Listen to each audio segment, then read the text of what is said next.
ദൈവനാമത്തിന് മഹത്വം ഉണ്ടാകട്ടെ. ഇപ്രകാരം അനുഗ്രഹിക്കപ്പെട്ടൊരു സമയം വീണ്ടും ഒരിക്കൽ കൂടി ദൈവസാന്നിധ്യത്തിലായിരിക്കാൻ സർവശക്തനായി ദൈവം സഹായിക്കുന്ന കൃപയ്ക്കായി സ്തുതിക്കുന്നു. മോളുടെ 10ാം ക്ലാസ്സിലെ പരീക്ഷയ്ക്ക് ശേഷം കുറച്ച് അവധി ദിവസങ്ങൾ ഞങ്ങൾക്ക് ലഭിച്ചിരുന്നു.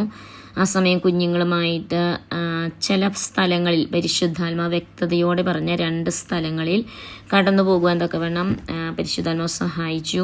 ഞങ്ങളിവിടെ തന്നെ പ്രവർത്തിക്കാൻ, ഈ ചേരികളിൽ തന്നെ, പാകിസ്ഥാൻ്റെ ചേരി പ്രദേശത്ത് തന്നെ പല ചേരികളുണ്ടല്ലോ, അവിടെ തന്നെ പ്രവർത്തിപ്പാൻ ആഗ്രഹിച്ചെങ്കിലും വളരെ വ്യക്തതയോടെ പരിശുദ്ധാത്മാവ് വളരെ ഉപവാസത്തോടെ പ്രാർത്ഥനയോടെ ദൈവം കാണിച്ചു തന്ന 2 സ്ഥലങ്ങളിലേക്ക് പോകുവാനുള്ള ദൈവിക നിർദ്ദേശപ്രകാരം അവിടെ കടന്നു പോകുവാൻ തക്കവണ്ണം ഇടയായി. അത് വലിയൊരു ദൈവിക പ്രവൃത്തിയായി തീരുവാനിടയായി തീർന്നു. കാരണം സാത്താന്യ സഭയിലെ ഒരു അംഗമായിരുന്ന ഒരു കുഞ്ഞ് അവൻ ബന്ധിക്കപ്പെട്ട അവസ്ഥയിൽ പരിശുദ്ധാത്മാവിൻ്റെ നിർദ്ദേശം എപ്രകാരം ആ സ്ഥാനത്ത് കടന്നുപോയി, അങ്ങനെയുള്ള ഒരു ഭവനത്തിലേക്ക് കടന്നു പോകുവാനും ആ ഭവനത്തിൽ എപ്രകാരം നമുക്ക് ഉച്ചത്തിൽ ആരാധിക്കുവാനോ ദൈവത്തെ ഉച്ചത്തിൽ സ്തുതിക്കുവാനോ ഒന്നും സാധ്യതയില്ലാത്ത ആ സാഹചര്യത്തിൽ ദൈവം ഇവിടെ വെച്ച് തന്നെ വളരെ ട്രെയിനിങ്, കാരണം വടക്കേ ഇന്ത്യയിൽ നമുക്ക് വളരെ ഉച്ചത്തിൽ എല്ലായ്പ്പോഴും ആരാധിക്കുവാനോ പ്രാർത്ഥിക്കുവാനോ ഒന്നും സാഹചര്യങ്ങൾ ലഭിക്കാറില്ല. നിശബ്ദതയിൽ ദൈവത്തെ ഭാഷകളിൽ അനേകം മണിക്കൂറുകൾ ആരാധിക്കുന്ന ഒരവസ്ഥയിലേക്ക് പരിശുദ്ധാത്മാവ് പലപ്പോഴായി ട്രെയിൻ ചെയ്തു കൊണ്ടുവന്നു. അതുപോലെ എപ്രകാരം പലതരത്തിലുള്ള ഉപവാസങ്ങൾ, നമ്മൾ ദൈവത്തിൻ്റെ വചനത്തിൽ ഉപവാസത്തെക്കുറിച്ച് പഠിക്കുമ്പോൾ പലതരത്തിലുള്ള ഉപവാസങ്ങളുണ്ട്. നമ്മൾ ഭക്ഷണം വെടിഞ്ഞ്, അതുപോലെ പാനീയങ്ങൾ വെടിഞ്ഞ്, പലതരത്തിൽ പരിശുദ്ധാത്മാവ് വെള്ളം കുടിച്ചും വെള്ളം കുടിക്കാതെയും പലതരത്തിലുള്ള ഉപവാസങ്ങൾ എങ്ങനെ ഉപവസിക്കണം, അതുപോലെ എപ്രകാരം ആത്മാവിലും മനസ്സിലുമെല്ലാം. എഫെസ്യ ലേഖനം 5:18 വാക്യത്തിൽ നാം വായിക്കുമ്പോൾ സർവായുധ വർഗത്തിൻ്റെ ഒരു ഭാഗമായി നാം എപ്രകാരം ആത്മാവിലും നമ്മുടെ മനസ്സിലുമെല്ലാം എപ്രകാരം അങ്ങനെ ആരാധിച്ചുകൊണ്ട് ദൈവസാന്നിധ്യത്തിരിക്കാൻ, അങ്ങനെ ആരാധിക്കുന്ന ഒരവസ്ഥയിലേക്ക്, അങ്ങനെ ഒരു പൂർണ്ണതയോടെ ദൈവസാന്നിധ്യത്തിലേക്ക് കർത്താവിൻ്റെ നിർദ്ദേശപ്രകാരം കടന്നു പോകുവാൻ, ദൈവം അപ്രവൃത്തി തികച്ചെടുക്കുവാൻ തക്കവണ്ണം, ഒരു വലിയ ദൈവപ്രവൃത്തി ഇവിടെ കാണുവാൻ, വലിയ വിടുതൽ കാണുവാൻ തക്കവണ്ണം ആ ഭവനത്തിൽ നിന്നും ദൈവം ഞങ്ങളെ അയച്ചത് മറ്റൊരു സ്ഥലത്തേക്കായിരുന്നു. മഹാരാഷ്ട്ര, അതുപോലെ ഗുജറാത്തിൻ്റെ വനാന്തര പ്രദേശങ്ങൾ. 6 വർഷക്കാലം ഞങ്ങൾ ഗുജറാത്തിലുണ്ടായിരുന്നാൽ ഈ വനാന്തര പ്രദേശങ്ങൾ ഞങ്ങൾ കടന്നുപോയിട്ടില്ല. കാരണം സിംഹങ്ങളും പുലികളും അതുപോലെ മാനുകളും എല്ലാം ഇറങ്ങി നടക്കുന്ന ഒരു വനാന്തരമാണ്. രാത്രി സമയത്താണ്, അർദ്ധരാത്രിയാണ് ഞങ്ങൾ ഗുജറാത്തിൻ്റെ ഒരു പ്രദേശത്തേക്ക് ഇറങ്ങിയതെങ്കിലും ഈ വനാന്തരത്തിലേക്ക് അർദ്ധരാത്രി പോകാൻ സാധ്യതയില്ലാത്തതുകൊണ്ട് ഞങ്ങളൊരു ഭവനത്തിൽ ഞങ്ങളുടെ ഒരു പ്രാർത്ഥിക്കുന്ന ഒരു സഹോദര ഭവനമുണ്ട്. ആ ഭവനത്തിൽ ആ രാത്രി കഴിച്ച് വെളുപ്പിന് ഞങ്ങൾ ഈ വനാന്തരത്തിലേക്ക് കുഞ്ഞുങ്ങളുമായി ഞാൻ കടന്നു പോകാനിടയിൽ തീർന്നു. പോകുന്ന വഴിക്കെല്ലാം മാനികളെല്ലാം ഓടി നടക്കുന്നത് കണ്ടു. അപ്പോൾ അവർ പറയുവാനിടയിൽ തീർന്നു, സിംഹങ്ങളും പുലികളും എല്ലാം ഇറങ്ങി നടക്കും, നമ്മൾ ആക്രമിച്ചാൽ തിരിച്ചാക്രമിക്കുകയുള്ളൂ. നടക്കുന്ന മനുഷ്യരവിടെയില്ല, കാരണം വനാന്തരങ്ങളാണ്, പർവ്വത പ്രദേശങ്ങളാണ്. 1971 വളരെ വാർദ്ധക്യം ചെന്ന ഒരു ദൈവദാസൻ, അദ്ദേഹം ഇന്നില്ല, ഒരു മലയാളി ദൈവദാസനാണ് ആദ്യമായി അവിടെ കാലുകുത്തിയത്. വനവാസികൾ എന്നറിയപ്പെടുന്ന, വെള്ളം ഒട്ടും ലഭിക്കാത്ത, മഴ മാത്രം ഉള്ളപ്പോൾ മാത്രമേ അവിടെ വെള്ളമുള്ളൂ, ബോർവെല്ലിൽ പോലും വെള്ളം ലഭിക്കാത്ത ഒരു വനാന്തരമാണ്. അവിടെ ഒത്തിരി വനവാസികളായിട്ടുള്ള അനേകരുണ്ട്. അവർക്ക് വളരെ എതിർപ്പുകളുണ്ട്. എന്നാൽ 1971 ഒത്തിരി വനവാസികൾ ക്രിസ്തുവിനെ കണ്ടെത്തുവാനും, അങ്ങനെ ആ വനവാസികളിലുള്ള ഒരു അപ്പച്ചൻ ഞാനുമായി സംസാരിക്കുവാനും, അദ്ദേഹം അനേകരെ സ്നാനപ്പെടുത്തിയ കാര്യം, ദൈവവേല ചെയ്തത്, താൻ പ്രാർത്ഥിച്ചുകൊണ്ടിരിക്കുന്ന സമയത്ത് വെളുപ്പിന് 3 മണി 3:30 മണി അതുപോലെ 4 മണി സമയം, ഈ സമയങ്ങളെല്ലാം മുട്ടുമേലിരുന്ന് താൻ പ്രാർത്ഥിക്കുന്ന അവസ്ഥകൾ എന്നോട് പറയുവാനിടയിൽ തീർന്നു. ഇന്നും വാർദ്ധക്യമുണ്ടെങ്കിലും താൻ മുട്ടിന്മേലിരുന്നാണ് പ്രാർത്ഥിക്കുന്നത് വനാന്തരത്തിൻ്റെ അകത്ത്. ആ വനാന്തരത്തിൻ്റെ അകത്ത് താൻ പ്രാർത്ഥിച്ചുകൊണ്ടിരുന്നപ്പോൾ വ്യക്തമായും യേശു ക്രിസ്തുവിനെ കാണുവാൻ തക്കവണ്ണം, എന്ന് പറഞ്ഞാൽ കുറച്ച് സമയത്തേക്ക് മാത്രമാണ്. അതിനുശേഷം യേശു ക്രിസ്തു അപ്രത്യക്ഷമായി തന്നോട് താൻ കേട്ട ദൈവശബ്ദമുണ്ട്, എനിക്ക് വേണ്ടി ഞാൻ നിന്നെ സ്വീകരിച്ചിരിക്കുന്നു, നീ എനിക്ക് വേണ്ടി പ്രവർത്തിക്കുക എന്നുള്ള ദൈവശബ്ദം താൻ കേൾക്കുവാനിടയായി തീർന്നു. ഞാൻ ആ വനാന്തരത്തിൽ പോയപ്പോൾ ആ ദൈവദാസൻ എന്നോട് ഇപ്രകാരം പറയുവാനിടയായി തീർന്നു. ഞാൻ അങ്ങനെ ഈ ഗ്രാമം എന്ന് പറഞ്ഞാൽ ആ വനാന്തരത്തിൻ്റെ അകത്താണ് അദ്ദേഹം ആദ്യമായി യേശു ക്രിസ്തുവിനെ കുറിച്ച് പറയുവാനിടയായി തീർന്നു. അങ്ങനെ അനേകർ രക്ഷയുടെ അനുഭവത്തിൽ കടന്നു വരിക, വനാന്തരത്തിലുള്ള അനേകർ രക്ഷയുടെ അനുഭവത്തിലേക്ക് കടന്നു വന്നു. അതിനുശേഷം അദ്ദേഹം തൻ്റെ ഭാര്യയോടും കുഞ്ഞുങ്ങളോടും ചോദിച്ചുകൊണ്ട് കുറച്ച് ദിവസത്തേക്ക് മാറി നിന്ന് ആ വനാന്തരത്തിൻ്റെ മറ്റ് ഭാഗങ്ങളിലേക്ക് വചനം പറയുവാൻ ഇന്ന് അനേക ജീവിതങ്ങൾ ക്രിസ്തുവിനെ സത്യത്തിലും ആത്മാവിലെ ആരാധിക്കുന്ന ഒരവസ്ഥയിലേക്ക് ഇന്നും ക്രിസ്തുവിനെ കണ്ടെത്തുവാനുള്ള അനേകരുണ്ട് ഇന്നും അവിടെ. അങ്ങനെ ആ വനാന്തരങ്ങളിൽ കുറച്ച് ദിവസങ്ങൾ കടന്നുപോയി പ്രവർത്തിക്കുവാൻ തക്കവണ്ണം ദൈവം സഹായിച്ചു. അവിടെ ആ വനവാസികളുടെ കൂടെയും അവിടെയുള്ള വനത്തിലെ മസാലകളെല്ലാം ഇട്ടുള്ള വനത്തിലെ ഭക്ഷണം നമ്മുടെ പുറം ലോകത്തുള്ളവർ കഴിക്കുന്നത് പോലെയല്ല. അങ്ങനെ വെള്ളം മഴയത്ത് മാത്രം ലഭിക്കുന്ന അങ്ങനെ ഒരു സാഹചര്യത്തിൽ ടാങ്കർ ലോറികളിൽ നിന്നെല്ലാം വെള്ളം അവിടെ കൊണ്ടുവരും 6 മാസത്തേക്ക്. അതുപോലെ ഗവൺമെൻറ് പദ്ധതി ചെയ്യുന്നുണ്ട്. അവിടെ കുഴൽക്കിണറിൽ വെള്ളം കിട്ടില്ല, വലിയ പൈപ്പുകൾ ലൈനുകളിട്ട് മറ്റ് ഗുജറാത്തിൻ്റെ ഭാഗങ്ങളിൽ നിന്നും മഹാരാഷ്ട്രയുടെ ഭാഗങ്ങളിൽ നിന്നും അവിടേക്ക് വെള്ളം കൊണ്ടുവരാൻ. പക്ഷെ അതിന് അനേക വർഷങ്ങളെടുക്കും. ഇങ്ങനെയൊരു സ്ഥലത്ത് പോയി പ്രവർത്തിക്കുവാൻ, അനേക വനവാസികളുടെ മധ്യത്തിൽ കടന്നു പോകുവാനെല്ലാം ദൈവം സഹായിച്ചു. ദൈവത്തിൻ്റെ ശബ്ദം കേട്ടാണ് കടന്നുപോയത്. അവിടെ ദൈവത്തിൻ്റെ പ്രവൃത്തി കാണുവാനിടയായി. ഒരു വചനഭാഗം ഞാൻ വായിക്കുവാൻ ആഗ്രഹിക്കുന്നു. യെശയ്യാവിൻ്റെ പുസ്തകം 60-ാം അധ്യായം. നമുക്കെല്ലാം സുപരിചിതമായ വചനമാണ്. 60-ന്റെ 1-ാം വാക്യം. എഴുന്നേറ്റ് പ്രകാശിക്കാൻ, നിന്റെ പ്രകാശം വന്നിരിക്കുന്നു, യഹോവയുടെ തേജസ്സും നിന്റെ മേൽ ഉദിച്ചിരിക്കുന്നു. ആംപ്ലിഫൈഡ് വേർഷനിൽ നമ്മൾ ഈ വചനം വായിക്കുമ്പോൾ അവിടെ എഴുതിയിരിക്കുന്നത് നമ്മുടെ സ്പിരിച്വൽ ഡിപ്രഷനിൽ നിന്നും, ആത്മീകമായിരിക്കുന്ന ആ തണുത്തിരിക്കുന്ന അവസ്ഥയിൽ നിന്നും എഴുന്നേൽക്കാനാണ് പറയുന്നത്. അല്ലെങ്കിൽ നമ്മുടെ ചുറ്റുപാടും, ഈ ലോകമെമ്പാടും അന്ധകാരമാണ്. ലോകത്തുള്ള ജനം അന്ധകാരത്തിൽ ജീവിക്കുന്നു, പാപത്തിൽ ജീവിക്കുന്നു. അവരുടെ മധ്യത്തിൽ നാം തണുത്തിരിക്കുവാനല്ല, മറിച്ച് ആത്മീകമായി തണുക്കാതെ നാം എഴുന്നേൽക്കുവാൻ തക്കവണ്ണം, നാം പ്രകാശിക്കുവാൻ തക്കവണ്ണം ഇന്നും പരിശുദ്ധാത്മാവ് ദൈവസന്നിധിയിൽ മുട്ടുമടക്കുന്നുവെങ്കിൽ ഇന്നും പരിശുദ്ധാത്മാവ് വ്യക്തതയോടെ നമുക്ക് നിർദ്ദേശം നൽകുന്ന ദൈവമാണ്.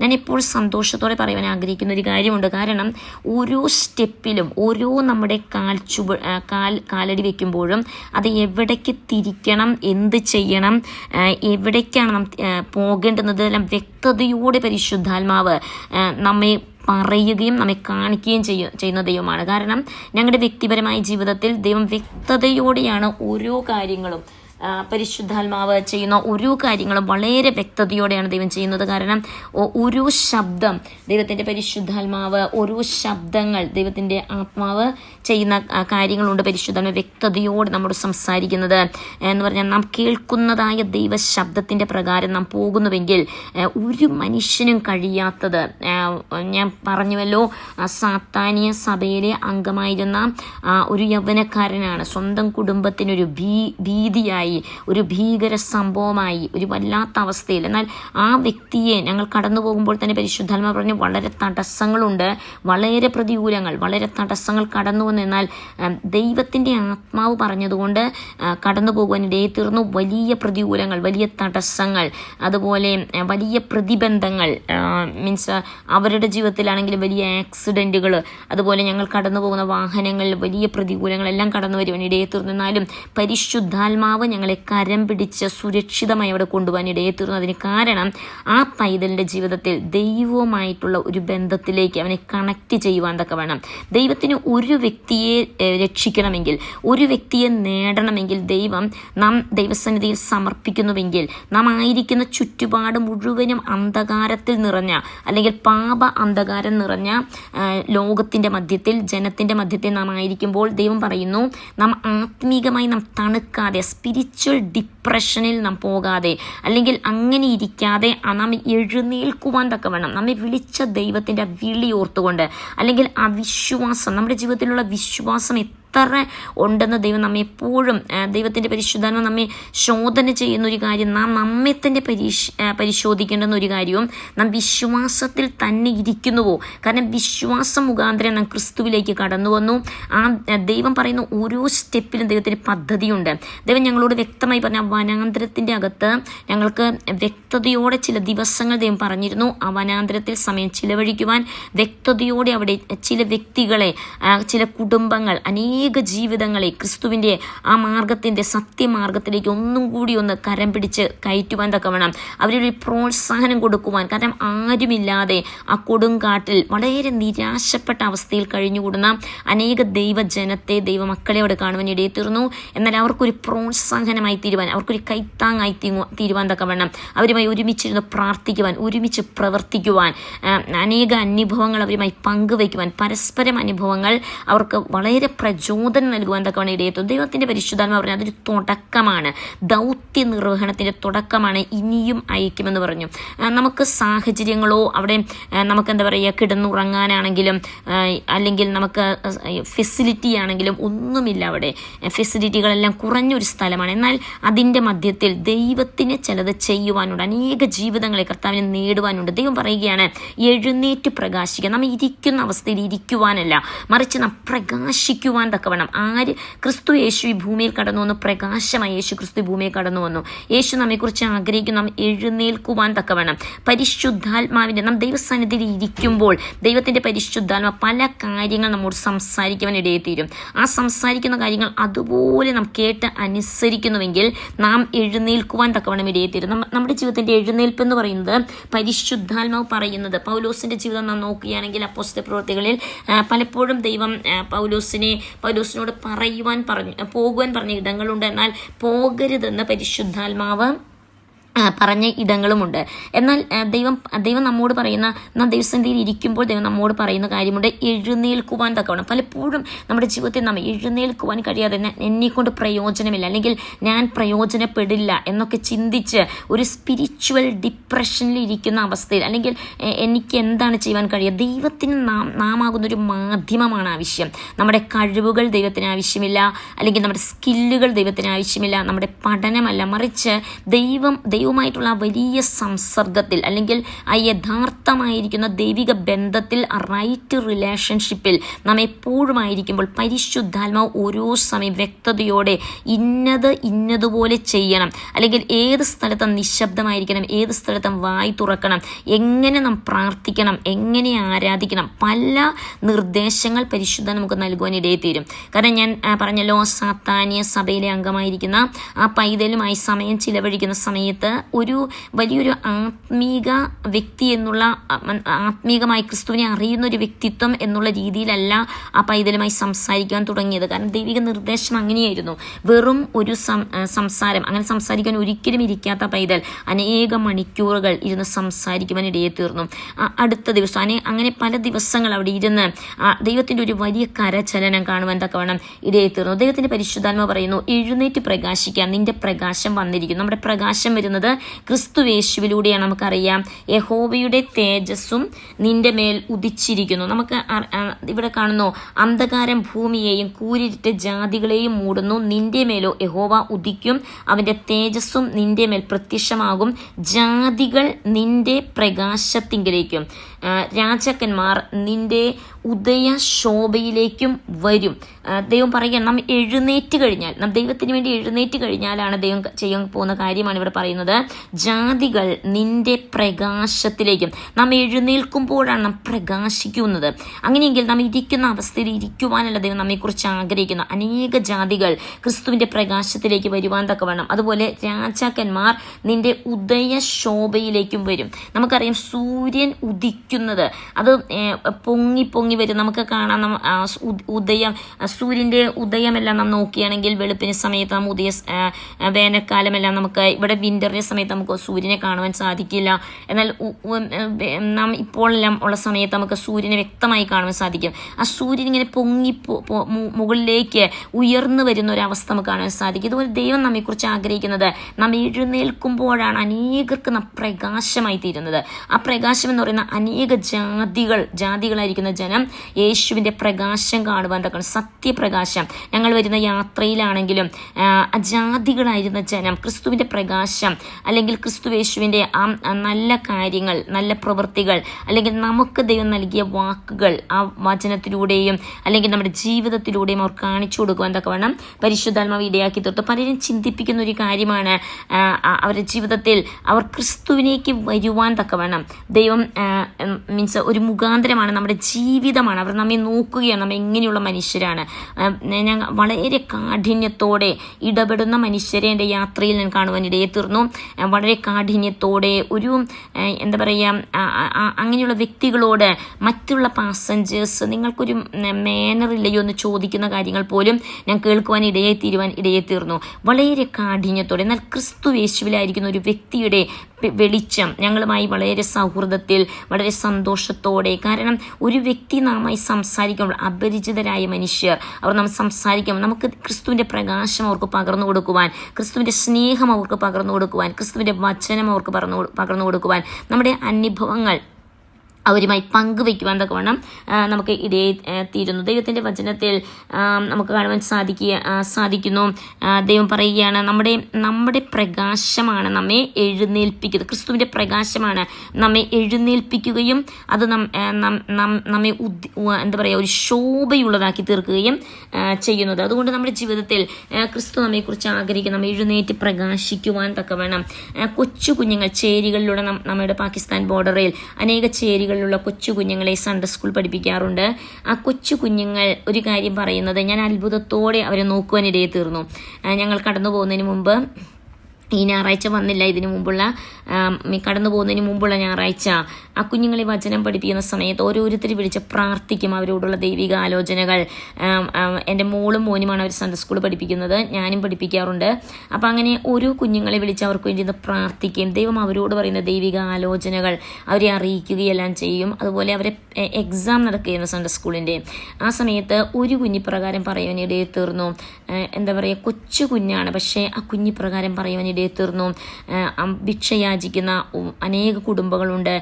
നിങ്ങളുടെ സൽപ്രവർത്തികൾ, നിങ്ങൾ ചെയ്യുന്ന സിസ്റ്റർ ചെയ്യുന്ന നല്ല പ്രവൃത്തികൾ, ഇങ്ങനെ ആ കുഞ്ഞ് പറഞ്ഞപ്പോൾ സത്യത്തിൽ കണ്ണുനീരോടെയാണ് ഞങ്ങളത് കേൾക്കുവാനിടയെ തീർന്നത്. കാരണം ഞങ്ങളെ അത്ഭുതം കൂറിക്കുന്ന ഒരു കാര്യം, വളരെ കൊച്ചു കുഞ്ഞുങ്ങൾക്ക് പോലും യേശുവാണ് എന്താ പറയുക, അവരുടെ ജീവിതത്തിൽ സൽപ്രവൃത്തിയായി നല്ല കാര്യങ്ങൾ ചെയ്യുന്നതെന്ന് അവർക്ക് മനസ്സിലാക്കുവാൻ തക്കവണ്ണം, അവരുടെ ജീവിതത്തിൽ വലിയൊരു ആനന്ദം വരുന്ന അവസ്ഥയിലേക്ക്, അവർക്ക് വലിയ സന്തോഷം വരുന്ന അവസ്ഥയിലേക്ക് അതായി തീരുവാൻ തക്കവണ്ണം ഇടയെ തീർന്നു. നമ്മുടെ ജീവിതത്തിൽ ദൈവം ആഗ്രഹിക്കുന്നു നാം ദൈവത്തിന് വേണ്ടി അധികമായി പ്രയോജനപ്പെടുവാൻ തക്കവണ്ണം, നമ്മുടെ വെളിച്ചം അത് ഉദിക്കുവാൻ തക്കവണ്ണം, അനേകർക്ക് നാം പ്രയോജനമായി തീരുവാൻ, നമ്മുടെ ജീവിതത്തിലൂടെ ആ സൽപ്രവൃത്തികളിലൂടെ, ഒരുപക്ഷെ നമ്മുടെ നല്ല വാക്കുകളായിരിക്കാം, അല്ലെങ്കിൽ നമ്മുടെ ജീവിതമാണ്, ആ ജീവിതത്തിലൂടെ അനേക കൊച്ചു കുഞ്ഞുങ്ങൾ. എന്നെ അത്ഭുതപ്പെടുത്തിയത് അത് വെറും എന്താ പറയുക, ഞങ്ങളുടെ ക്ലാസ്സുകളിൽ അമ്മമാർ 1 വയസ്സിന് താഴെയുള്ള കുഞ്ഞുങ്ങളുമായിട്ട് വന്നിരിക്കാറുണ്ട്. മീൻസ് ഈ ചേരി പ്രദേശത്തുള്ള അമ്മമാർ, അതുപോലെ 1 വയസ്സ് 2 വയസ്സ് പല പ്രായത്തിലുള്ള സംസാരശേഷിയുള്ള 2ഉം 3ഉം വയസ്സുള്ള കുഞ്ഞുങ്ങൾ പോലും എന്താ പറയുക, സന്തോഷത്തോടെ ആനന്ദത്തോടെ വരാറുണ്ട്. 3ഉം 4ഉം വയസ്സുള്ള കുഞ്ഞുങ്ങൾ അവർക്ക് അറിയുന്ന ഭാഷയിൽ ദൈവം ചെയ്യുന്ന അത്ഭുതങ്ങളെക്കുറിച്ച് പറയുന്നത്. ദൈവത്തിനൊന്നും അസാധ്യമായിട്ടില്ല. ദൈവം സകലത്തിന്മേലും പ്രവർത്തിക്കുന്ന ദൈവമാണ്. ദൈവം നമ്മെക്കുറിച്ച് ആഗ്രഹിക്കുന്ന ക്രിസ്തുവിന് വേണ്ടി അധികം പ്രയോജനപ്പെടുവാൻ തക്കവണ്ണം ഇവിടെ ദൈവത്തിൻ്റെ വചനത്തിൽ നാം വായിക്കുമ്പോൾ എഫെസ്യ ലേഖനത്തിലേക്ക് നാം വരുമ്പോൾ നമുക്ക് കാണുവാൻ സാധിക്കുന്നു. എഫെസ്യ ലേഖനം 5-ാം അധ്യായത്തിൻ്റെ 14-ാം വാക്യം ഞാൻ വായിക്കുവാൻ ആഗ്രഹിക്കുന്നു. ഇവിടെ 14-ാം വാക്യത്തിൽ വായിക്കുന്നു, അതുകൊണ്ട് ഉറങ്ങുന്നവനെ ഉണർന്ന് മരിച്ചവരുടെ ഇടയിൽ നിന്നും എഴുന്നേൽക്ക, എന്നാൽ ക്രിസ്തു നിന്റെ മേൽ പ്രകാശിക്കും എന്ന് ചൊല്ലുന്നു. നോക്കൂ, ഇവിടെ നമുക്ക് കാണാൻ സാധിക്കുന്നു, മരിച്ചവരുടെ ഇടയിൽ നിന്നും എഴുന്നേൽക്കുക. നാം ചിന്തിക്കും ഒരുപക്ഷെ നാം മരിച്ചവരുടെ ഇടയിലല്ല ഇരിക്കുന്നത്, പക്ഷെ ആത്മീകമായി മരിച്ച അനേക ജീവിതങ്ങൾ നമ്മുടെ ചുറ്റുപാടുകളുമുണ്ട്. ഒരുപക്ഷെ നാം ആയിരിക്കുന്ന ഏത് സാഹചര്യത്തിലും ആത്മീകമായി, ഒരുപക്ഷെ ആത്മീകരെന്ന് പറയുന്നവർ പോലും യേശുക്രിസ്തുവിൻ്റെ വചനപ്രകാരം അല്ലെങ്കിൽ പരിശുദ്ധാത്മാവിൻ്റെ അതേ നിയന്ത്രണത്തിൽ അല്ലെങ്കിൽ പരിശുദ്ധാത്മാവിൻ്റെ അതേ നിർദ്ദേശത്തിൽ നടക്കുന്നില്ല എങ്കിൽ ഒരു ആത്മീക മരണമാണ് നമുക്ക് സംഭവിക്കുന്നത്. എന്നാൽ അവരുടെ ഇടയിൽ നിന്നും എഴുന്നേൽക്ക, എന്നാൽ ക്രിസ്തു നിന്റെ മേൽ പ്രകാശിക്കും. നാം എഴുന്നേൽക്കുവാനാണ്, നാം എഴുന്നേൽക്കുമ്പോഴാണ് ക്രിസ്തു നമ്മിൽ പ്രകാശിക്കുന്നത്. ദൈവത്തിൻ്റെ വചനം പറയുന്നു, നാം ആയിരിക്കുന്ന അവസ്ഥയിൽ പലപ്പോഴും ദൈവവചനം വായിക്കുകയും എല്ലാ ദിവസവും ദൈവവചനം പഠിപ്പിക്കുമ്പോൾ പല വേദഭാഗങ്ങൾ അല്ലെങ്കിൽ പല അധ്യായങ്ങൾ ഞാൻ വായിക്കുമ്പോൾ എനിക്ക് മനസ്സിലാക്കും മനസ്സിലാക്കുന്ന ഒരു കാര്യമുണ്ട്. ക്രിസ്തു യേശുവിൻ്റെ നാമത്തിന് വേണ്ടി നാം അനേക കഷ്ടങ്ങൾ, അനേക ക്ലേശങ്ങൾ സഹിക്കേണ്ടതുണ്ട്, അനേക നിന്ദകൾ, അനേക പ്രയാസങ്ങൾ, അനേക വേദനയിലൂടെ കടന്നു പോകേണ്ടതുണ്ട്. പലപ്പോഴും ആ വേദനകൾ, നിന്ദകൾ നമ്മെ തളർത്തുന്ന അവസ്ഥയിലൂടെ കടത്തിക്കൊണ്ടുപോകുന്ന അവസ്ഥകൾ, ഒരുപക്ഷെ നമ്മെ ഇരുത്തിക്കളയുന്ന അവസ്ഥകൾ. എന്നാൽ അതിൽ ദൈവം പറയുന്നത് അങ്ങനെ ഇരിക്കുവാനല്ല.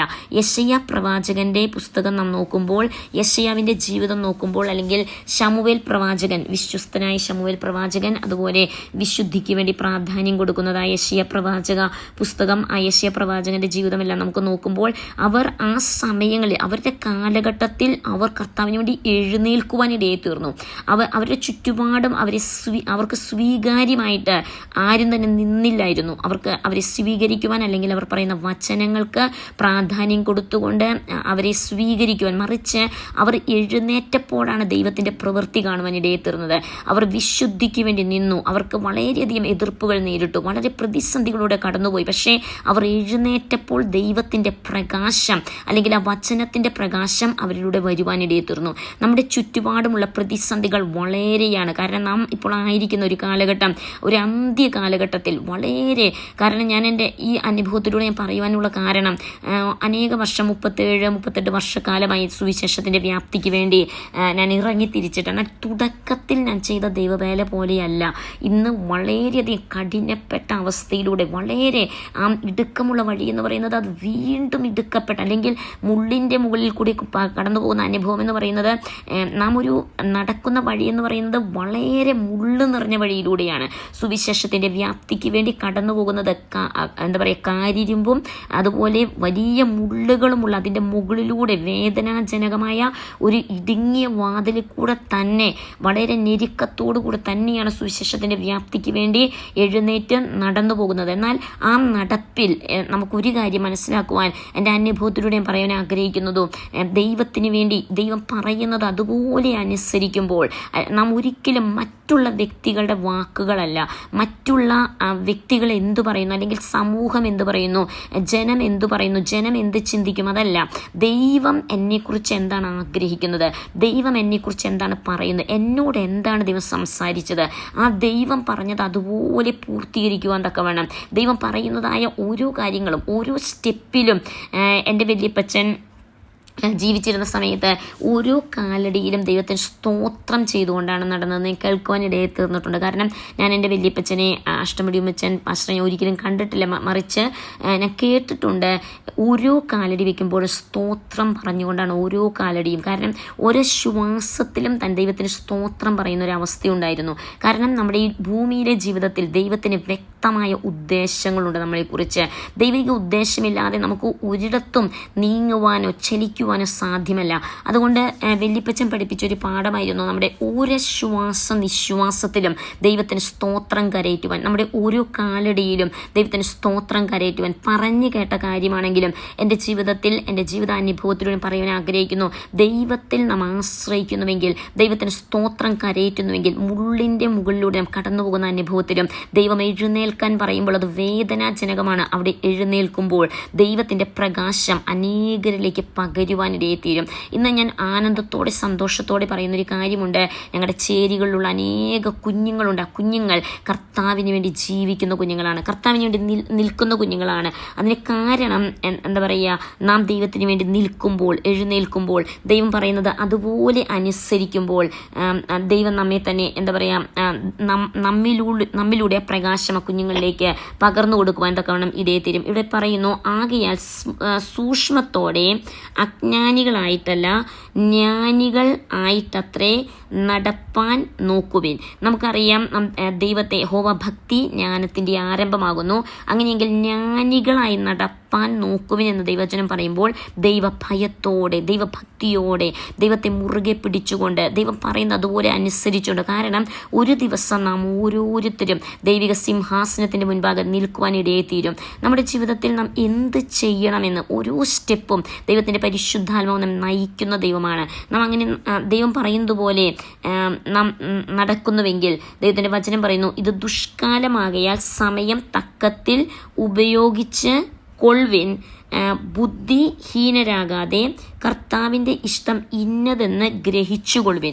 ദൈവത്തിൻ്റെ ഇഷ്ടം എന്തെന്ന് ഗ്രഹിക്കുവാനാണ് ഓരോ നിമിഷവും നാം ദൈവസന്നിധി മുട്ടുമടക്കുന്നതിൻ്റെ ഒരേ ഒരു കാര്യം ദൈവത്തിൻ്റെ ഹിതം എന്താണ് അത് അനുസരിക്കുവാൻ തക്കവണ്ണം. പലപ്പോഴും നമ്മുടേതായ പല ചിന്താഗതികളുണ്ട്, പല ആഗ്രഹങ്ങളുണ്ട്. ഞാൻ പറയുവാൻ ആഗ്രഹിക്കുന്നു, ഇപ്രാവശ്യം ഈ മിഷൻ ട്രിപ്പിൽ ഞങ്ങൾ ഒരിക്കലും കടന്നു പോകാൻ ആഗ്രഹിച്ച വ്യക്തികളല്ല. കാരണം ചുരുക്കമായ അവധി സമയമേ എൻ്റെ മോൾക്കുള്ളൂ, എൻ്റെ മോനാണ് അവധിയില്ല. എന്നാൽ ദൈവത്തിൻ്റെ പരിശുദ്ധാത്മ പറഞ്ഞു, നീ ഹാർഡ് വർക്ക് ചെയ്ത് പഠിക്കണം, പക്ഷെ അവധി എടുത്ത് പോകാൻ പറഞ്ഞു. അങ്ങനെ അവൻ്റെ സ്കൂളിൽ 10 ദിവസത്തോളം 14 ദിവസത്തെ അവധി എടുത്തുകൊണ്ടാണ് അവൻ +2 പഠിക്കുകയാണ്. പക്ഷേ അവധി എടുത്തു. ദൈവം പറഞ്ഞു, നീ ഹാർഡ് വർക്ക് ചെയ്യണം, അതിനുശേഷം നീ ഹാർഡ് വർക്ക് ചെയ്യുക, പക്ഷേ ദൈവം പറഞ്ഞ സ്ഥലത്തേക്ക് പോകുവാൻ പറഞ്ഞു. അങ്ങനെ ദൈവം അയച്ച സ്ഥലത്ത് ദൈവം ഈ കുഞ്ഞുങ്ങളെയും ശക്തമായി ഉപയോഗിക്കുവാൻ തക്കവണ്ണം ഇടയെ തീർന്നു. ദൈവം ആ വനാന്തരത്തിൻ്റെ അകത്തും ആ വനവാസികളായിരിക്കുന്നവരുടെ മധ്യത്തിൽ അവർ നൽകുന്ന ഭക്ഷണം കഴിച്ചുകൊണ്ട് വനത്തിലെ ഭക്ഷണം കഴിക്കുവാൻ, ആ വനത്തിൽ കിടന്നുറങ്ങുവാൻ തക്കവണ്ണം, ആ വനത്തിൽ കർത്താവിൻ്റെ വേലയിൽ പങ്കാളികളാകുവാൻ തക്കവണ്ണം ദൈവം നമ്മെക്കുറിച്ച് ആഗ്രഹിക്കുന്നത്. ദൈവത്തിന് പദ്ധതികളുണ്ട് നമ്മെക്കുറിച്ച്. ഓരോ വ്യക്തികളെക്കുറിച്ച് സന്തോഷത്തോടെ ദൈവവേല ചെയ്യുവാൻ, സന്തോഷത്തോടെ അവനെ പിൻപറ്റുവാൻ തക്കവണ്ണം ദൈവം നമ്മെക്കുറിച്ച് ആഗ്രഹിക്കുന്നു. ഇവിടെയും എഫെസ്യ ലേഖനത്തിൽ തന്നെ നാം കടന്നു വരുമ്പോൾ അതിൻ്റെ അഞ്ചാം അധ്യായമാണല്ലോ നാം വായിച്ചത്. അതിൻ്റെ 8-ാം വാക്യം കൂടി ഞാൻ വായിക്കുവാൻ ആഗ്രഹിക്കുന്നു.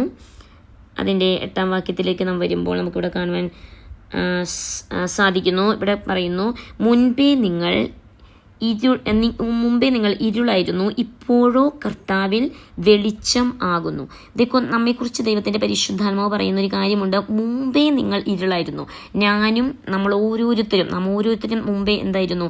ഇരുളായിരുന്നു നാം ഓരോരുത്തരും. പക്ഷെ ഇപ്പോഴോ കർത്താവിൽ വെളിച്ചമാകുന്നു. എന്തൊരു വലിയ മാറ്റമാണ് കർത്താവ് നമുക്ക് നൽകിയത്. കാരണം നാം ഇരുളായിരുന്നു. ഇരുളെന്ന് പറയുമ്പോൾ നമുക്ക് നമ്മുടെ അകത്ത് ഒരു വെളിച്ചത്തിൻ്റെ ഒരു കിരണം പോലും കടന്നു വന്നിട്ടില്ല. അങ്ങനെ ഒരു അവസ്ഥയിലായിരുന്നു. പാപത്തിൽ, അല്ലെങ്കിൽ ഈ ലോകത്തിൽ യേശുവിനെ അറിയാതെ ഓരോ മനുഷ്യരും, ഒരു ക്രിസ്തീയ കുടുംബത്തിൽ ജനിച്ചു വീണ വ്യക്തിയെങ്കിലും വ്യക്തിപരമായി ക്രിസ്തുവിനെ അറിയാതിരിക്കുന്നിടത്തോളം ആ ഇരുളിൽ തന്നെയാണ് നടക്കുന്നത്. ആ ക്രിസ്തുവിൻ്റെ വെളിച്ചമില്ലാതെയാണ് നടക്കുന്നത്. എന്നാൽ നാം ഇരുളായിരുന്നു. ദൈവത്തിൻ്റെ വചനം നാം ഇരുളായിരുന്നു, എന്നാൽ ഇപ്പോഴോ കർത്താവിൽ വെളിച്ചമാകുന്നു. യേശു ക്രിസ്തുവിലാണ് നമ്മുടെ വെളിച്ചം. നാം എത്ര ഭാഗ്യ പദവിയാണ് ദൈവം നമുക്ക് നൽകിയിരിക്കുന്നത്. കർത്താവിൽ നാം വെളിച്ചമായി. എന്തിനാണ് നാം വെളിച്ചമായത്? ഞാൻ പറഞ്ഞല്ലോ, ആ സാത്താനെ സേവിക്കുന്ന ആ പൈതലിൻ്റെ ഭവനത്തിലേക്ക് കടന്നുപോയ സമയത്ത് പരിശുദ്ധാത്മാവ് വ്യക്തതയോടെ പറഞ്ഞു, ആ ഭവനത്തിൽ വ്യത്യസ്തരായ മറ്റ് ചിലർ ക്രിസ്തുവിനെ അറിഞ്ഞവരുണ്ട്. അവരെക്കുറിച്ച് ദൈവം പറഞ്ഞു, അവർ കത്തുന്ന വിളക്കുകൾ എന്നാണ് ദൈവം പറഞ്ഞത്. അവരായിരിക്കുന്ന ആ മുറികളുടെ അകത്ത്, അവരായിരിക്കുന്ന ഇടത്ത് അവർ കത്തുന്ന വിളക്കുകൾ എന്ന് പറയുവാൻ ഇടയെ തീർന്നു. ഈ ഒരു പൈതൽ, യൗവനക്കാരനായിരിക്കുന്ന ഈ പൈതൽ ഇരുളിലായിരിക്കുമ്പോൾ മറ്റുള്ളവർ, ക്രിസ്തുവിനെ അറിഞ്ഞവർ, അവർ കത്തുന്ന വിളക്കുകളായി. അതുപോലെ ഇതിനു വേണ്ടി ഉറപ്പോടെ ദൈവസന്നിധി പ്രാർത്ഥിക്കുകയും ദൈവസന്നിധിയിൽ ഇടിവിൽ നിൽക്കുന്ന ആ വ്യക്തി അഗ്നിജ്വാല പോലെ കത്തുന്ന അവസ്ഥയാണ് ദൈവം കാണിക്കുവാൻ ഇടയെ തീർന്നത്. അതുകൊണ്ട് നാം വ്യക്തതയോടെ ഏത് വിഷയത്തിനു വേണ്ടി പ്രാർത്ഥിക്കുന്നുവോ, നാം കത്തി ജ്വലിക്കുന്ന തീപ്പന്തങ്ങളെ പോലെയാണ് ആത്മമണ്ഡലത്തിലായിരിക്കുന്നത്. അതുപോലെ നാം വെളിച്ചമാണ്. നാം ദൈവത്തിൻ്റെ യേശുക്രിസ്തുവിനെ സ്വന്തം രക്ഷിതാവും കർത്താവുമായി സ്വീകരിച്ച് നാം ദൈവവചനപ്രകാരം ജീവിക്കുന്ന ഓരോരുത്തരും കത്തുന്ന വിളക്കുകളാണ്. നാം പ്രകാശമാണ്. നാം പലപ്പോഴും അറിയുന്നില്ല. എന്നാൽ ഞാൻ പല അനുഭവങ്ങൾ, ഞങ്ങൾ മുട്ടുമേലിരുന്ന് രാത്രിയാമങ്ങളിൽ നിന്ന് പ്രാർത്ഥിക്കുന്ന സമയത്ത് പരിശുദ്ധം വ്യക്തതയോടെ പറഞ്ഞ കാര്യമാണ്. പലരും ഇരുളിലിരിക്കുന്ന അവസ്ഥയിൽ ഇരിക്കുമ്പോൾ, ക്രിസ്തുവിനെ അറിയാതെ ഇരിക്കുമ്പോൾ, അല്ലെങ്കിൽ ക്രിസ്തുവിനെ അറിഞ്ഞിട്ടും അറിയാത്ത ഭാവത്തിൽ യേശുവിനെ പിന്തുടരാതെ ഇരിക്കുമ്പോൾ അവർ ഇരുളിലായിരിക്കുന്നു. എന്നാൽ യേശു ക്രിസ്തുവിനെ മുറുകെ പിടിക്കുന്ന ഓരോ വ്യക്തികളും കത്തുന്ന വിളക്കുകളാണ്. നാം അറിയുന്നില്ല നമ്മുടെ വെളിച്ചം എത്ര വലുതാണ്. കാരണം നമ്മുടെ ചുറ്റുപാടുമുള്ളവർ, അല്ലെങ്കിൽ നമ്മെ കാണുന്നവർ, അല്ലെങ്കിൽ നാം സഞ്ചരിക്കുന്ന വാഹനങ്ങളിൽ, നാം നടക്കുന്ന വഴികളിൽ നാം ക്രിസ്തുവിൻ്റെ പ്രകാശമായി ജീവിക്കുവാൻ തക്കവണ്ണം, അനേകർ ഇരുളിൽ നിന്നും വിടുവിക്കുവാൻ തക്കവണ്ണം, ഞാൻ പറഞ്ഞല്ലോ, വനാന്തരങ്ങളിലെല്ലാം കടന്നുപോയപ്പോൾ അനേകർക്ക് പ്രോത്സാഹനമായി തീരുവാൻ തക്കവണ്ണം അനേകർക്കൊരു വെളിച്ചമായി തീരുവാൻ തക്കവണ്ണം, അന്ധതമസ്സിലിരുന്ന അനേകർ വന്ന് അവരുടെ വേദനകൾ പറയുവാൻ, അവരുടെ ജീവിതത്തിൻ്റെ തകർച്ചകൾ പറയുവാൻ, രാത്രികൾ മുഴുവനും ഇരുന്ന് ഞങ്ങൾ 3 പേര് മുട്ടുമേലിരുന്ന് പ്രാർത്ഥിക്കുവാൻ, അനേക ജീവിതങ്ങൾ ആ വനാന്തരത്തിൽ നിന്ന് കടന്നു വന്ന് അനേകർക്ക് വേണ്ടി പ്രാർത്ഥിക്കുവാൻ തക്കവണ്ണം, അവരോട് ദൈവത്തിൻ്റെ വചനം പറയുവാൻ, അവരെ ഉറപ്പിക്കുവാൻ, ധൈര്യപ്പെടുത്തുവാൻ, മാറാ രോഗികൾ ദൈവത്തിൻ്റെ ശക്തിയാൽ സൗഖ്യമാകുന്നത്, വിടുവിക്കപ്പെടുന്നത്, അവരിൽ അത്ഭുതമായ ദൈവകരം ചലിക്കുന്നത് കാണുവാൻ, ദൈവം വിശ്വസ്തനെന്ന് വിളിച്ചു പറയുവാൻ തക്കവണ്ണം, അതുപോലെ ആരോടും പറയാത്ത അനേക രഹസ്യങ്ങൾ, ജീവിതത്തിൻ്റെ രഹസ്യങ്ങൾ ആൾക്കാർ ഓരോരുത്തരായി കടന്നു വന്ന് പറയുവാൻ തക്കവണ്ണം ഞാൻ അത്ഭുതത്തോടെ നോക്കുവാൻ ഇടയെത്തുന്നു. കാരണം അവരെന്തുകൊണ്ടാണ് നമ്മോടത് പറയുന്നത്? അതിന് കാരണമുണ്ട്. നാം ക്രിസ്തുവിൽ, കർത്താവിൽ നാം വെളിച്ചമാകുന്നു. നമ്മിലുള്ള വെളിച്ചം അവരിലേക്ക് പകരപ്പെടുകയാണ്. അവരെ യഥാർത്ഥമായും കർത്താവ് എന്താ പറയുക, രൂപാന്തരത്തിലേക്ക്, മാനസാന്തരത്തിലേക്ക് നയിച്ചുകൊണ്ടിരിക്കുന്നു. അതുകൊണ്ട് ദൈവം നമ്മെക്കുറിച്ച് നമ്മെ ഏത് അവസ്ഥയിലും, നാം പറഞ്ഞിട്ടില്ല, ആ സാത്താനി ബന്ധനത്തിന് അടിമപ്പെട്ട ആ പൈതലാണെങ്കിലും അവസാന ദിവസങ്ങളിൽ ഞങ്ങളായിരുന്ന അനേക രഹസ്യങ്ങൾ, അവൻ്റെ ജീവിതത്തിൻ്റെ അനേക രഹസ്യങ്ങൾ, അനേകമായ കാര്യങ്ങൾ ഞാനുമായി പങ്കുവയ്ക്കുവാൻ തക്കവണ്ണം ഇടയെ തീർന്നു. എങ്ങനെയാണ് അവനെ അതിനെ ആരാധിച്ച ബന്ധനത്തിലായിപ്പോയി എന്നുള്ളതും അനേക കാര്യങ്ങളെക്കുറിച്ച് സംസാരിക്കുവാൻ തക്കവണ്ണം ഇടയെ തീർന്നു.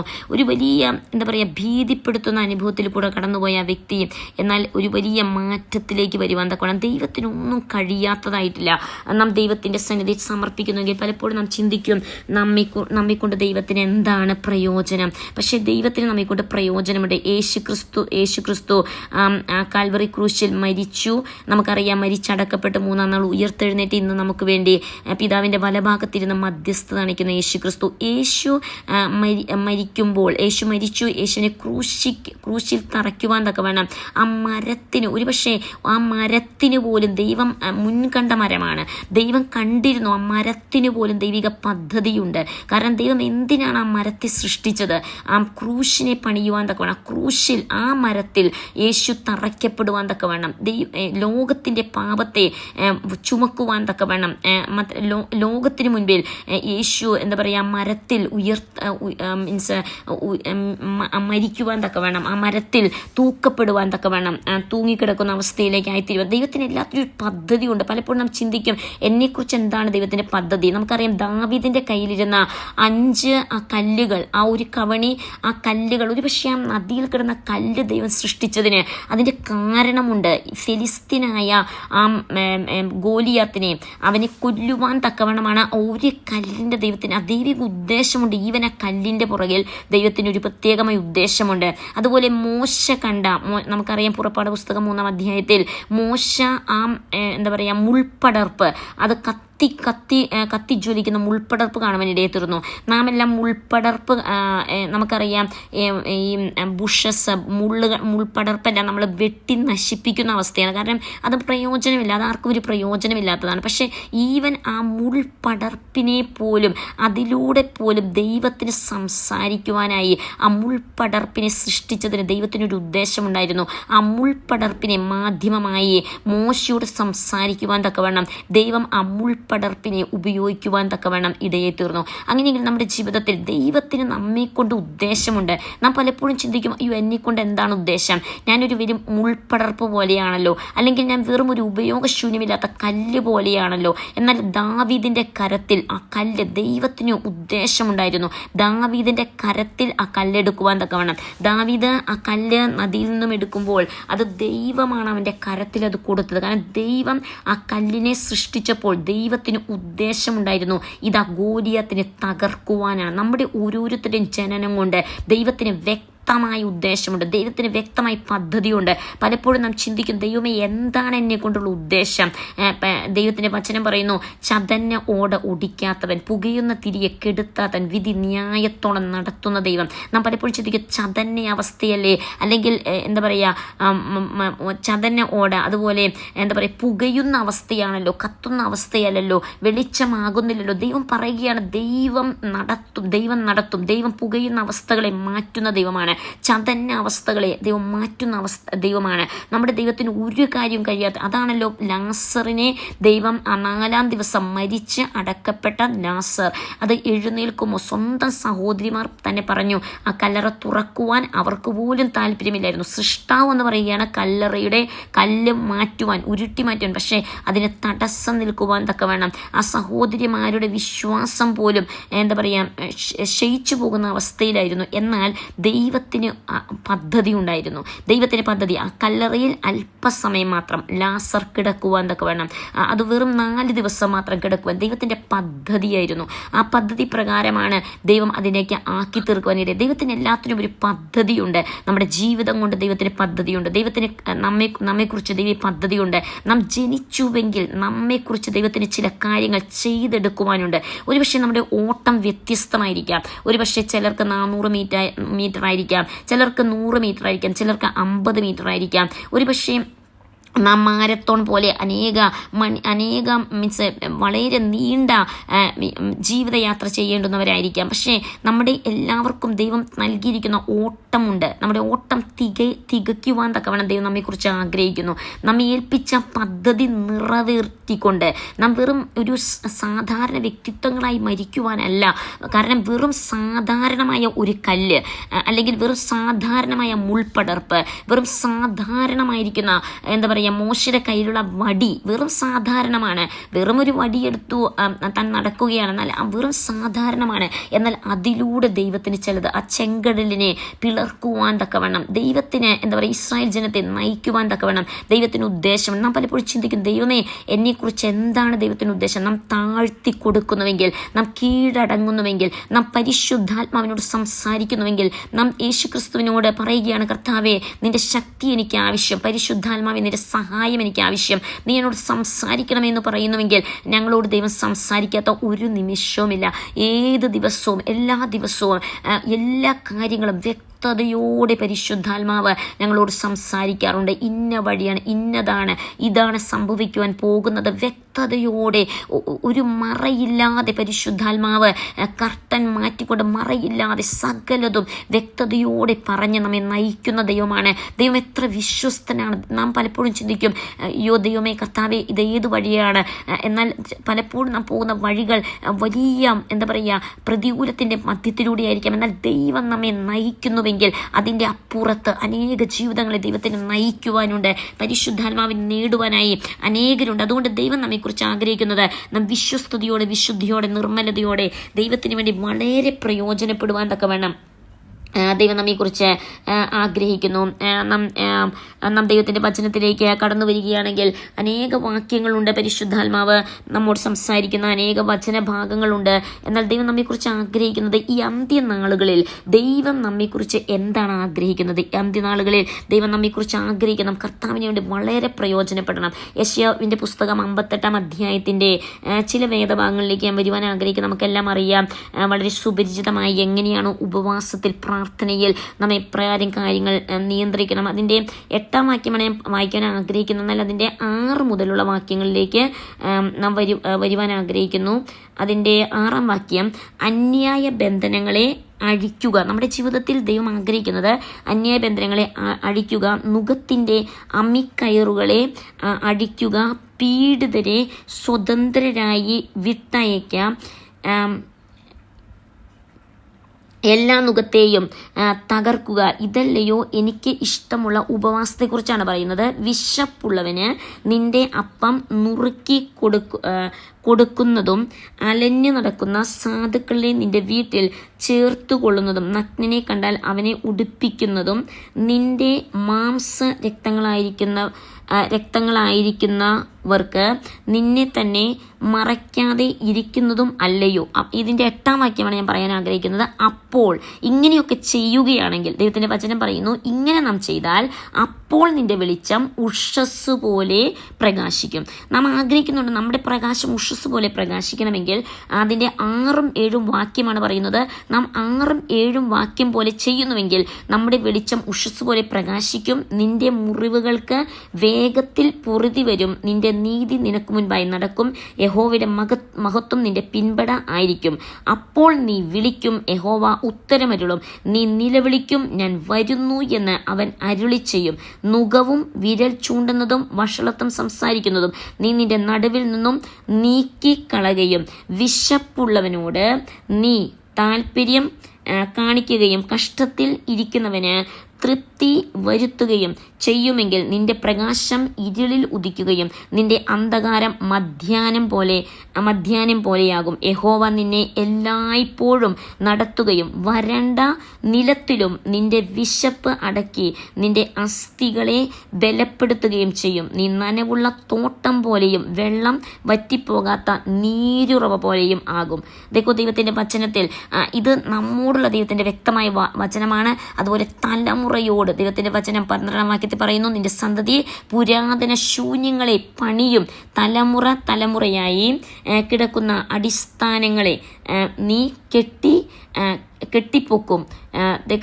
ഇവിടെ പറയുന്നു, കേട് തീർക്കുന്നവനെന്നും കുടിയിരിപ്പാൻ തക്കവണ്ണം പാതകളെ യഥാസ്ഥാനപ്പെടുത്തണമെന്നും നിനക്ക് പേർ പറയും. ഇവിടെ അനേകം വാഗ്ദത്വ വചനങ്ങളാണ്. എന്നാൽ അതിന് ആ വാഗ്ദത്വം പ്രാപിക്കണമെങ്കിൽ നമ്മുടെ ജീവിതത്തിൽ നാം ചെയ്യേണ്ടുന്ന ചില കാര്യങ്ങളെക്കുറിച്ച് പരിശുദ്ധാത്മാവ് വ്യക്തതയോടെ പറയുന്നു. ദൈവത്തിന്റെ പരിശുദ്ധാത്മ നമ്മോട് പറയുന്ന കാര്യങ്ങളിൽ അനേക കാര്യങ്ങളുണ്ട്.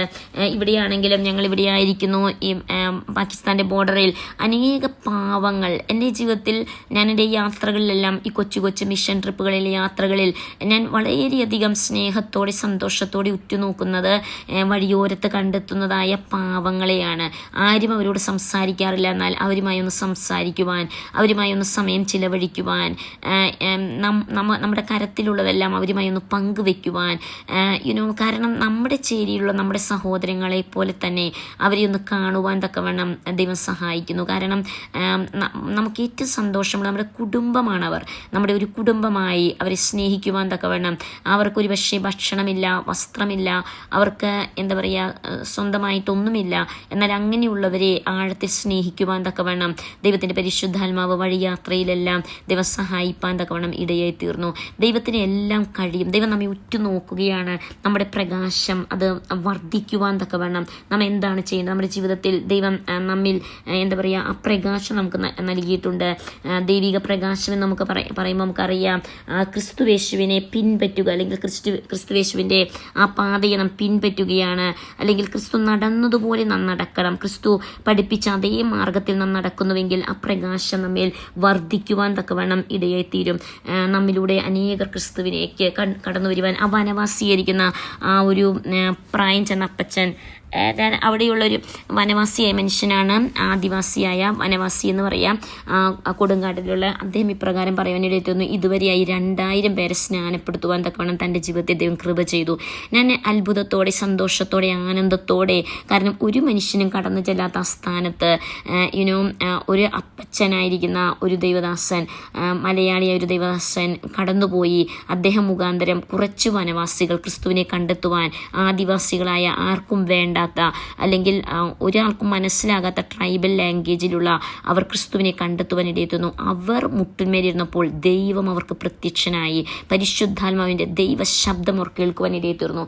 ആ ശബ്ദം അവരെ നയിച്ച് അനേക ഗ്രാമങ്ങൾ ഇന്ന് ക്രിസ്തുവിലേക്ക് കടന്നു വന്നുകൊണ്ടിരിക്കുന്നു. ദൈവത്തിന് സകലതും കഴിയും. ഇവിടെ യോഹന്നാന്റെ സുവിശേഷം നാം വായിക്കുമ്പോൾ നമുക്ക് കാണുവാൻ സാധിക്കുന്നു. യോഹന്നാന്റെ സുവിശേഷത്തിലാണെങ്കിലും നമുക്ക് പല ഭാഗങ്ങളുണ്ട്. അതിൽ പല ഭാഗത്തിൽ യേശു ക്രിസ്തു പറയുന്ന അനേക കാര്യങ്ങളുണ്ട്.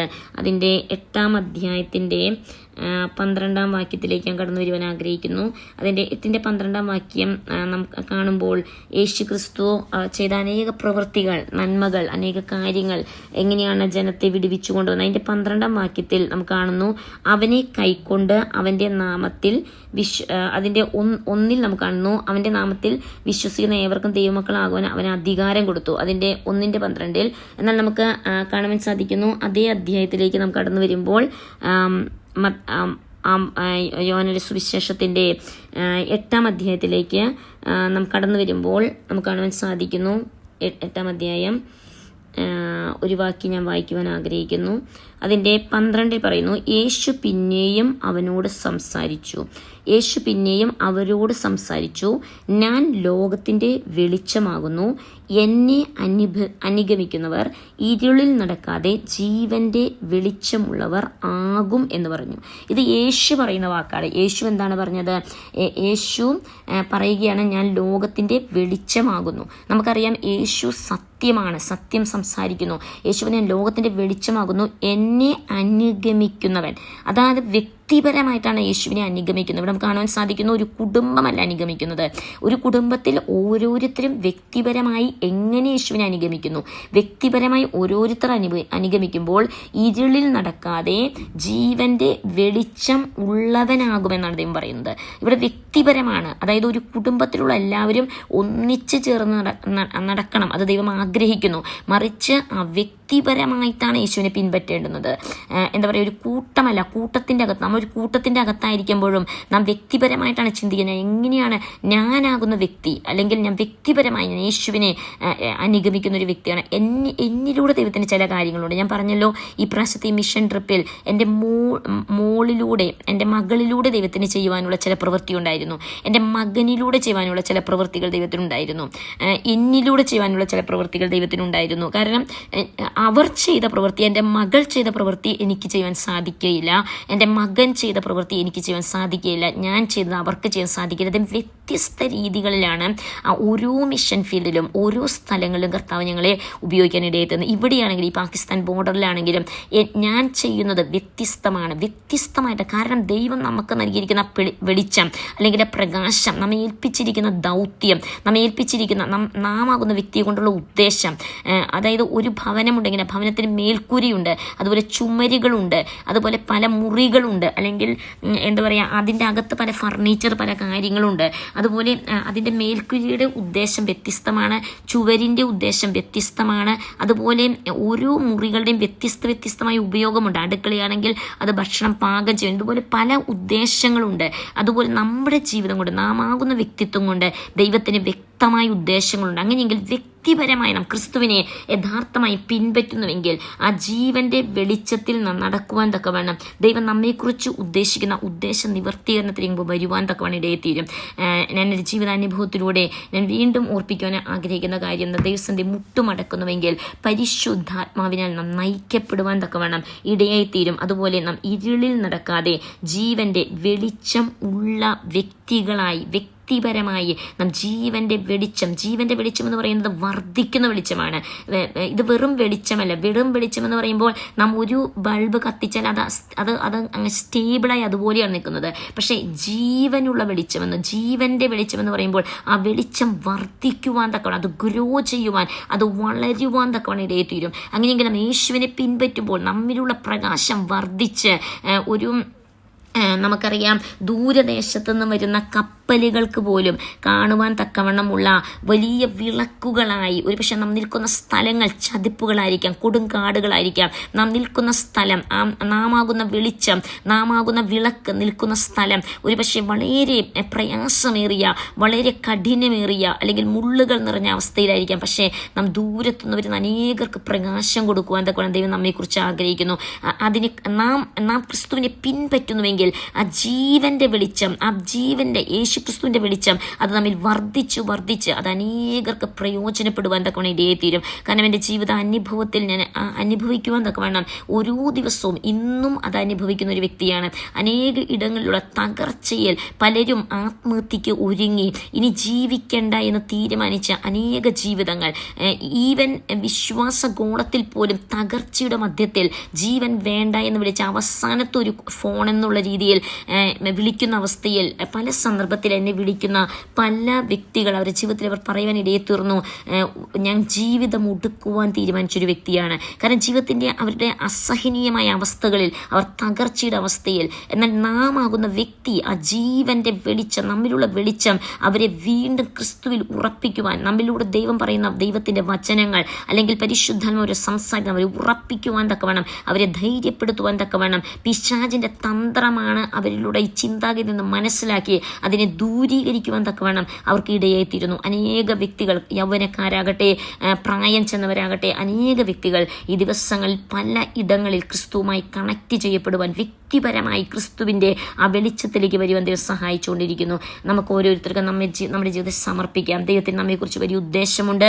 നാം ഓരോരുത്തരും, ദൈവത്തിന് നമ്മുടെ കഴിവുകൾ ആവശ്യമില്ല, ദൈവത്തിന് നമ്മുടെ നമ്മുടെ ഒന്നും തന്നെ ദൈവത്തിന് ആവശ്യം, ദൈവത്തിന് ആവശ്യം നാം ആകുന്ന വ്യക്തിയാണ്, നാം ആകുന്ന മാധ്യമമാണ്. നാം നമ്മെ സാധിക്കുന്ന, നാം സാധുവായിരിക്കാം, നമുക്ക് കഴിവുകളില്ലായിരിക്കാം. ഒരു പക്ഷേ നാം ആകുന്ന വ്യക്തി എങ്ങനെയുള്ള വ്യക്തിയാണ്, ഒരു പക്ഷേ നാം ചിന്തിക്കും എന്നെക്കൂടെ പ്രയോജനമുണ്ട്, പക്ഷെ ദൈവത്തിന് പ്രയോജനമുണ്ട്. നാം നമ്മെ സമർപ്പിക്കുന്നുവെങ്കിൽ നിന്റെ പ്രവൃത്തികളെ യഹോവയ്ക്ക് സമർപ്പിക്കുക, എന്നാൽ നിന്റെ ഉദ്ദേശങ്ങൾ സാധ്യമാകുമെന്ന് ദൈവവചനത്തെ കാണുവാൻ സാധിക്കും.